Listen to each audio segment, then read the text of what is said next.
நவமியில் இதை செய்தால் வெற்றி நிச்சயம். நவமி என்பது சந்திரனின் இயக்கத்தை அடிப்படையாக கொண்ட கால கணிப்பு முறையில் 15 நாட்களுக்கு ஒரு முறை சுழற்சி முறையில் வரும் ஒரு நாளை குறிக்கும். அஷ்டமி, நவமி தினங்களில் எந்த காரியத்தையும் செய்ய மாட்டார்கள். அந்த இரு திதிகளையும் புறக்கணித்து விடுவார்கள்.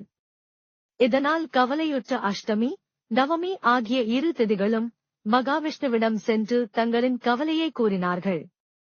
அப்போது விஷ்ணு பகவான், உங்களையும் மக்கள் அனைவரும் போற்றி துதிக்கும் நாள் வரும் என்று உறுதியளித்தார்.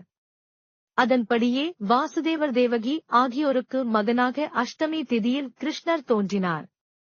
அன்றைய தினம் கிருஷ்ண ஜெயந்தியாக கொண்டாடப்படுகிறது. நவமி திதியில் தசரதர் குசலை தம்பதியருக்கு மகனாக பிறந்தார் ராமபிரான். அன்றைய தினம் ராமநவமி திருநாளாக கொண்டாடப்படுகிறது. அமாவாசை நாளுக்கும் பௌர்ணமி நாளுக்கும் அடுத்து வரும் 9வது நாள் நவமி ஆகும். நவமி திதியில்தான் ஸ்ரீராமர் அவதரித்தார். அவர் அரியணை ஏற்கும் நேரத்தில் காட்டிற்கு செல்ல வேண்டிய நிலை ஏற்பட்டது.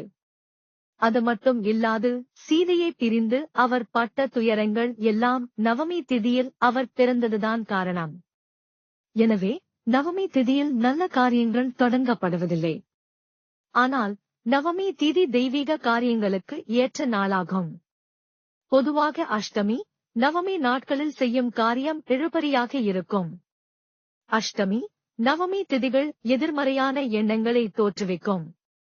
ஜாதகத்தில் குரு பலவீனமாகவோ தோஷத்துடனோ இருந்தால் நவமி அன்று சண்டி ஹோமம் செய்வது சிறப்பான பலனை தரும்.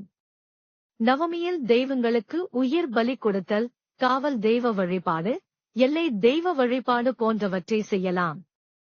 நவமி திதி வரும் நாளில் எதிரிகள் மற்றும் போட்டியாளர்களுக்கு எதிரான நடவடிக்கைகளை எடுத்தால் நமக்கு வெற்றி நிச்சயம். மேலும் இந்த திதி நாளில் அன்னை சரஸ்வதி தேவியை வணங்கி வேலையில் ஈடுபட்டால் அனைத்து காரியமும் சுபமாக நடைபெறும்.